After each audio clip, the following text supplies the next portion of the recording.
மாண்புமிகு உறுப்பினர் முனைவர் திருமதி சௌமியா அன்புமணி அவர்கள்.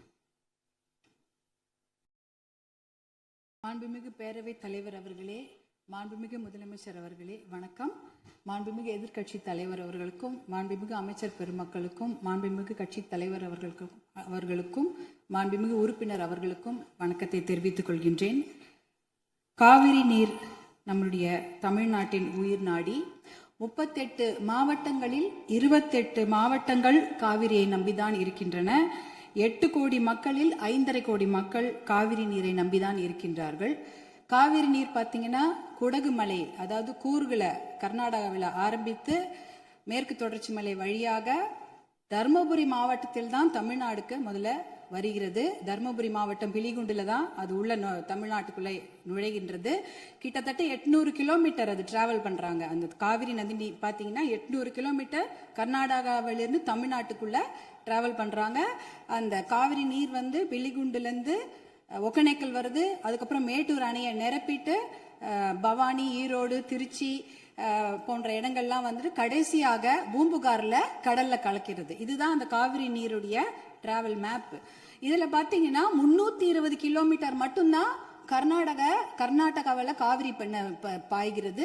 பார்டர், அதாவது அந்த பார்டர்ல வந்து 60 கிலோமீட்டரும் தமிழ்நாட்டுக்குள்ள 420 கிலோமீட்டர் காவிரி நதி நீர் ஓடுகிறது. அப்படி என்றால் நமக்கு தான் அதிகமான உரிமை.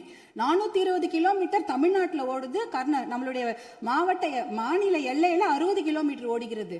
அப்படி என்றால் கிட்டத்தட்ட 740 டிஎம்சி தண்ணீர், காவிரி நீர் இருக்கிறது என்றால் அதற்கு அதிகமான உரிமை நமக்கு தான் இருக்கிறது. கிட்டத்தட்ட 400 டிஎம்சி தண்ணீர் வந்து தமிழ்நாட்டுக்கு உரிமையான தண்ணீர், நமக்கு பாதிக்கப்பட்ட தண்ணீர். ஆனா நாளடைவில் அதை குறைஞ்சி 205 டிஎம்சியா குறைச்சிட்டாங்க.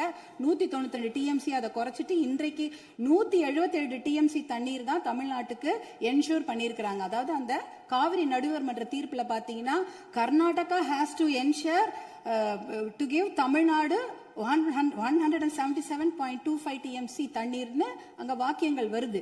இது 178 டிஎம்சி நமக்கு இறுதி தீர்ப்பின்படி வர வேண்டிய தண்ணி. ஆனா என்ன பாத்தீங்கன்னா நம்ம வந்து கடைமடை மாநிலம், கர்நாடக அரசு முதல் மடை மாநிலமாக இருக்கின்றது. சுப்ரீம் கோர்ட் உச்சநீதிமன்ற தீர்ப்பின்படி கடைமடை மாநிலத்தின் அனுமதி இல்லாமல் எந்த ஒரு கட்டுமான பணியும் எந்த ஆற்றுப்படுகையிலும் கட்டக்கூடாது. குறிப்பாக காவிரி நதி நீர் மேல கட்டக்கூடாது. ஆனா 4 டேம் இருக்கு. 1931 கிருஷ்ணராஜசாகர் டேம் இருக்கு.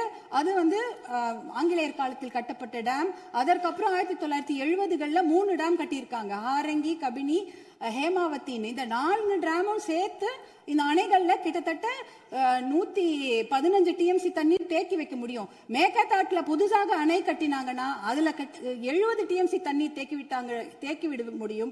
அப்படி பார்த்தீங்கன்னா கொள்ளளவு 185 டிஎம்சி தண்ணீரை கர்நாடக அரசு தேக்கி வைத்து விட முடியும். நமக்கு வர வேண்டிய 177 டிஎம்சில ஒரு சொட்டு நீர் கூட தமிழ்நாட்டுக்கு வர முடியாது.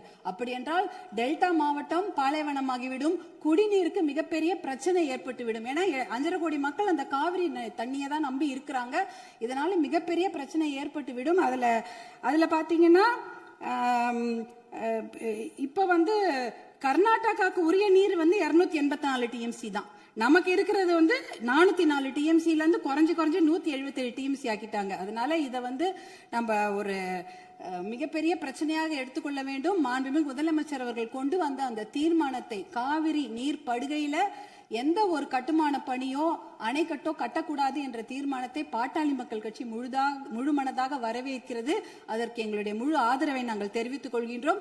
குறிப்பாக ஜூன் 12ஆம் தேதி மேட்டூர் அணை, அது வந்து 92 டிஎம்சி பிடிக்கக்கூடிய அணை.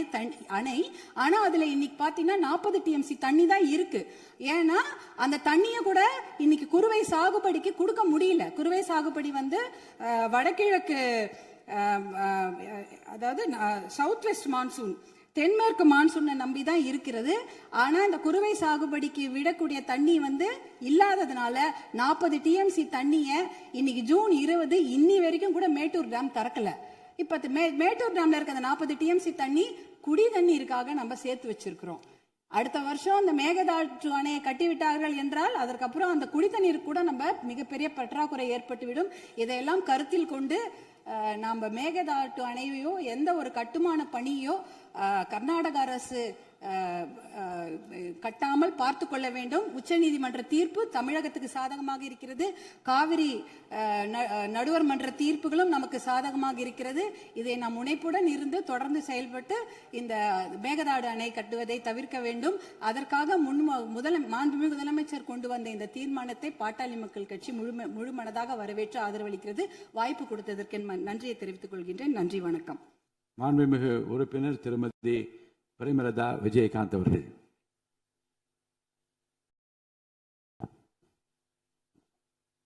சட்டப்பேரவை தலைவர் அவர்களே, முதலமைச்சர் அவர்களே, எதிர்க்கட்சி தலைவர் அவர்களே, இந்த அவையிலே வீற்றிருக்கும் அனைத்து சட்டமன்ற உறுப்பினர்களுக்கும் முதல் கண் வணக்கத்தை தெரிவித்துக் கொள்கிறேன். இன்றைக்கு சட்டப்பேரவையிலே பேசப்பட்ட இந்த தீர்மானம் ஒட்டுமொத்த தமிழக மக்களின் வாழ்வாதாரத்தைக்கும் மிக முக்கியமான ஒரு தீர்மானம். எனவே இதை யாரும் மறுக்கப் போவதும் இல்லை, ஏற்காமல் விடப் போவதும் இல்லை. தமிழ்நாட்டிற்காகவும் தமிழக மக்களின் அத்தனை உரிமைக்காகவும் ஒட்டுமொத்த தமிழகமும் ஒன்றாக தான் இருக்க போகிறோம். அதற்காக போராடப் போகிறோம்.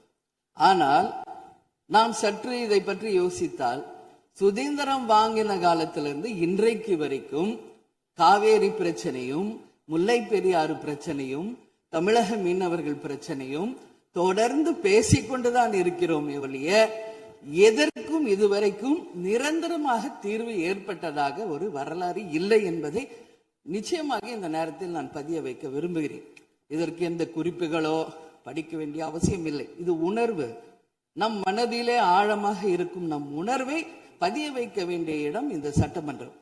இந்த சட்டமன்றமே தமிழக மக்களுக்கானது. தமிழக மக்களின் வரி பணத்தில் நடத்தப்படுவதுதான் இந்த சட்டமன்ற இந்த கூட்டங்கள் எல்லாம்.